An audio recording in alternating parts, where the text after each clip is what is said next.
it was crazy how Mother Nature works.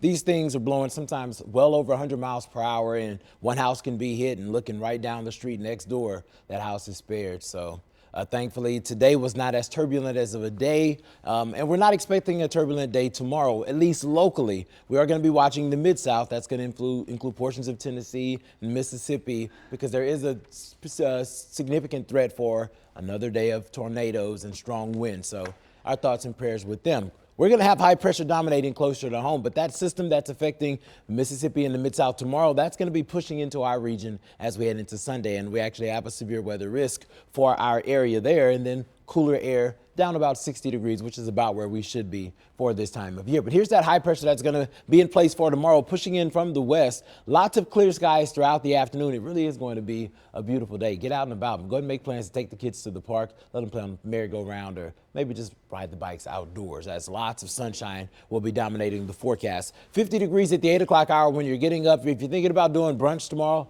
fantastic opportunity to step out and maybe go ahead and make that reservation early in the morning for one of those outdoor tables. We're going to be in the upper 60s, warming into the low 70s before we start to cool back down tomorrow evening. But Sunday's setup is looking pretty significant here. We're going to be tracking a cold front moving in from the west, a warm front lifting through our region. The warm front's going to bring our first dose of rain, and then we're expecting lots of instability here in the afternoon, and that's going to lead to at least the final push of energy where we can see some strong wind and some heavy rain. That level 2 risk is in effect for a large chunk of the state here. Zooming in a little bit closer, you'll see that Baltimore City, kind of the cutoff part. Locations to the south of it, you're included in that level 2. Locations to the north, you're under a level 1. That just means that there's going to be greater instability south of the city. And we're looking at wind being the primary element that we're concerned about. Could see some heavy rain, and we've had lots of rain over the last few days. So that means we could have some isolated flooding, and we can't rule out a little bit of rotation in some of those thunderstorms. So we could see an isolated tornado. Here's the tracking of that system.